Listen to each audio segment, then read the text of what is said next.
ഇവിടെ നിന്ന് സംസാരിച്ചത് ഇവിടെ ഓണംപള്ളി ഉസ്താദിന്റെ അദ്ദേഹത്തിന് മുഹമ്മദ് ഫൈസിയുടെ പ്രഭാഷണം കേട്ടപ്പോൾ ഞാനും ഷാജി സാഹിബും പറഞ്ഞിരുന്നത് അദ്ദേഹത്തിന്റെ സംസ്കൃതത്തിലുള്ള പാണ്ഡിത്യത്തെക്കുറിച്ച്. ഞാൻ ഇങ്ങോട്ട് വരുന്നതിന് മുമ്പാണ് യാദൃശ്ചികമായി ഇന്ന് രാവിലെ അദ്ദേഹത്തിന്റെ തൃശ്ശൂരിലെ സ്ഥാപനത്തിൽ സംസ്കൃതം പഠിപ്പിക്കുന്ന ഒരു വീഡിയോ കാണണ്ടേ. എനിക്ക് വലിയ സന്തോഷം തോന്നി. അപ്പോൾ എന്നോട് ഷാജി സാഹിബ് പറഞ്ഞു, നമ്മുടെ യൂസഫ് അലി കേച്ചേരിയുടെ ഗാനങ്ങളിലെ സംസ്കൃതത്തെക്കുറിച്ചാണ് ഞങ്ങൾ സംസാരിച്ചത്. നമുക്കറിയാം, മലയാള സിനിമയിൽ ഒരൊറ്റ പാട്ട് മാത്രമാണ് പൂർണ്ണമായും സംസ്കൃതത്തിലുള്ള ഒരു പാട്ടുണ്ടായിട്ടുള്ളത്. അത് എഴുതിയത് യൂസഫ് അലി കേച്ചേരിയാണ്.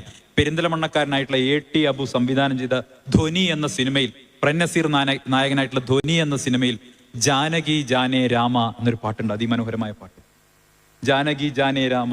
ഇത് മനോഹരമായ പാട്ട്. ആ സംസ്കൃതത്തിലുള്ള പാട്ട് എഴുതിയ ആളുടെ പേര് യൂസഫ് അലി കേച്ചേരി.